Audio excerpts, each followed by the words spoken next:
नमस्ते एवरीवन, कैसे हो आप सब। आई होप आप सब बहुत अच्छे होंगे। आप सभी का स्वागत है डिवाइन हीलिंग विजडम चैनल पर। आज हम बात करेंगे इनर चाइल्ड हीलिंग पर, कैसे हम अपने इनर चाइल्ड को हील करें। ट्विन फ्लेम जर्नी में ऐसे बहुत सारे पड़ाव आते हैं जहां पर हमें शैडो वर्क्स पे काम करना पड़ता है, अपनी मिरर एक्सरसाइज करनी पड़ती है, इनर चाइल्ड हील करना पड़ता है। जो भी ट्रॉमास हैं उन सभी पर काम करना बहुत ज़रूरी हो जाता है, क्योंकि जब तक हमारे अंदर के सारे इशू हील नहीं हो जाते तब तक हम अपनी जो सोल की ग्रोथ है वो नहीं कर पाते। अब इनर चाइल्ड होता क्या है? इनर चाइल्ड होता है अपने आपके अंदर का बच्चा। जैसे मान लीजिए आप बड़े हुए और आपकी जर्नी स्टार्ट हुई, आपने आप एक मैच्योर पर्सन बन गए, समझदार बन गए, आपने समझदारी के साथ सारी चीज़ें की, बट कहीं ना कहीं आपने अपने अंदर के छोटे बच्चे को खो दिया। कहीं ना कहीं जो वो छोटे होते मुस्कुराता था, खेलता था, आप पेन में, दर्द में इतना बह गए कि आपको आपके अंदर की सारी हंसी और खुशी जो है आपने कहीं दूर फेंक दी अपने आप से। तो इनर चाइल्ड हीलिंग के लिए इसीलिए बोला जाता है ताकि आपके अंदर का बच्चा जो है वो जागृत रहे।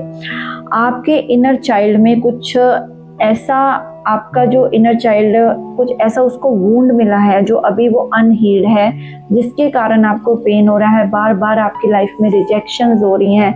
आपका थॉट पैटर्न ऐसा बन गया है कि मुझे तो कुछ अच्छा मिलना ही नहीं है, या मेरी लाइफ में तो कुछ अच्छा होता ही नहीं है। तो कैसे हम अपने इनर चाइल्ड हीलिंग कर सकते हैं?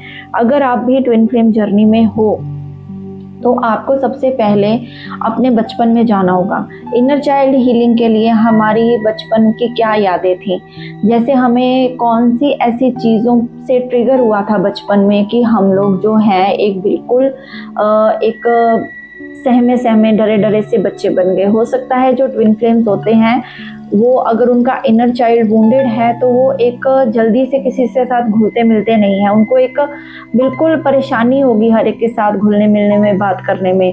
तो उससे पता चलता है कि उनका इनर चाइल्ड जो है वो वुंडेड है।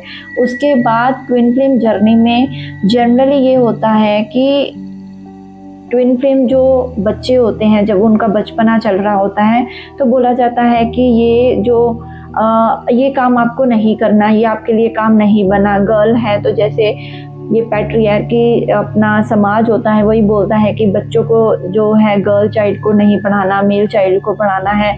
तो उससे जो गर्ल चाइल्ड के माइंड में चीज़ें फिट हो जाती हैं, एक वो भी बहुत बड़ा कारण होता है इनर चाइल्ड वुंडेड होने का। उसके बाद क्या है कि उसका सबकॉन्शियस माइंड में ये चीज़ें बैठ जाती हैं कि इस चीज़ पर मुझे अबंडनमेंट दी गई, मुझे छोड़ा गया, पेरेंट्स की कोई लाइफ का इशू है, झगड़े हैं बहुत ज़्यादा उन्होंने देखे हैं बचपन से, उससे उनका इनर चाइल्ड जो है वो वुंडेड हो जाता है। उसके बाद एक और कारण होता है, कुछ ना कुछ चाइल्ड अब्यूज़ उन्होंने सहा है, कुछ ना कुछ उन्होंने छोटे होते फिजिकल अब्यूज़ सहा है किसी अपने क्लोज वन से, रिलेटिव से या किसी से भी। तो एक उनके अंदर मन में डर, फियर की एनर्जी, पैनिक, एंजाइटी हो जाना, ये सारी चीज़ें हो जाती हैं जब इनर चाइल्ड वुंडेड होता है। उसके बाद होता है कि इसी वुंडेड इनर चाइल्ड के कारण ही बहुत सारी ऐसी सिचुएशंस आती रहती हैं जो कि बार बार आपकी लाइफ में रिपीट होती रहती हैं। आप हर बात पर अपने आप को जो है बांध लेते हो, आप किसी के साथ खुल नहीं पाते, या आप अच्छे से अपने इमोशंस को एक्सप्रेस नहीं कर पाते। तो जब भी फिर ट्विन फ्लेम जर्नी में क्या होता है, उनको ट्विन अपना मिलता है तो वो सोचती हैं कि शायद ये ही मेरा जो है सच्चा प्यार मुझे अब मिला है, मेरा काउंटर पार्ट। वो वहाँ पर 200% इन्वेस्ट करती हैं। तो इसीलिए जो डीएफ होती हैं उनका पहले से अगर इनर चाइल्ड वुंडेड है तो क्या होगा कि वो अपना प्यार जो है वो ओवर उन पर लुटाएंगी, ओवर उनके साथ केयर, या उनको ऑब्सेशन होगा कि कहीं मुझे ये छोड़ ना दे, कहीं मुझे ये मेरे से दूर ना हो जाए, क्योंकि उनको बचपन से भी काफ़ी ज़्यादा प्यार के मामले में जो दिक्कतें रही होती हैं। इसीलिए जब भी ट्विन फ्लेम जर्नी में वो आती हैं तो उसको अपने पार्टनर को खोने का डर बना रहता है। तो इसीलिए इनर चाइल्ड जो उनका वुंडेड रहता है बचपन से ही। तो यहाँ पर ट्विन फ्लेम जर्नी में अगर आप हो तो आपको पता चला है और आपको ये सारे सिम्टम्स होते हैं, तो आपको अपना इनर चाइल्ड हीलिंग की तरफ थोड़ा सा अपने माइंड को डाइवर्ट करना चाहिए, ताकि आपकी कोई ऐसी कड़वी याद है जो कि आपको अभी तक आपके माइंड में बनी हुई है या आपके सबकॉन्शियस माइंड में एकदम से चिपकी हुई है, उसको छोड़ना है, उसको रिलीज करना है। आप क्या कर सकते हो, आप अपने इनर चाइल्ड हीलिंग के लिए अपनी जो भी लाइफ की कड़वी याद है बचपन की, आपको आपके दिमाग में अभी भी बनी हुई है, आप उसको लिखिए और उसको जस्ट जला दीजिए, जलाकर उसको थ्रो कर दीजिए बाहर कहीं पर भी। इससे क्या होगा, एक तो आप अपने माइंड को रिलैक्स कर पाओगे, आप अपने माइंड की जो है पावर को जनरेट कर पाओगे, और आप क्या करोगे, कुछ अपने आप को ऐसी एफर्मेशंस दोगे जिससे कि आपका इनर वुंडेड चाइल्ड सॉरी जो भी है आप उसको हील कर पाओ। तो एफर्मेशंस इनर चाइल्ड हीलिंग की कुछ इस तरह है, मैंने कुछ बनाई है यहाँ पर, तो आप भी नोट कर लीजिएगा। I allow myself to playful, I am extremely lovable, I love my unique qualities. I release and let go negativity. My inner child is safe and protected. My inner child is joyful and free. Nobody can hurt my inner child. I forgive myself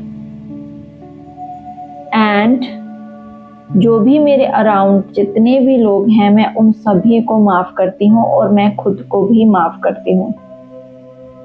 मैं allow करती हूँ बड़े dreams देखने के लिए। Nobody can stop me, कोई मुझे रोक नहीं सकता। मेरा माइंड भी रिलैक्स है और काम है।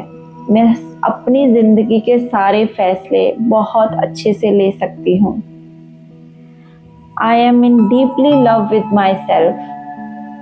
तो ये कुछ मैंने आपको एफर्मेशंस दी हैं, इनको आप नोट जरूर कीजिएगा और इनको बार बार पढ़ते रहिए। इससे क्या होगा, आपका जो भी पेन, एंजाइटी, डर है इनर चाइल्ड के रिलेटेड वो धीरे धीरे रिलीज होता जाएगा। और आपको अगर कोई भी लाइफ में परेशानी हुई थी आज तक, आपके बचपन में या मिडिल एज में या फिर आप स्कूलिंग में थे, कॉलेज में थे, कहीं पर भी थे, तो आपको उस चीज़ को बर्न आउट करके उसकी एशेस को यूनिवर्स में थ्रो कर देना है। फिर वो यूनिवर्स संभालेंगे और वो अपने यूनिवर्स को दे दी वो चीज़, फिर उसके बारे में आपको दोबारा नहीं सोचना है।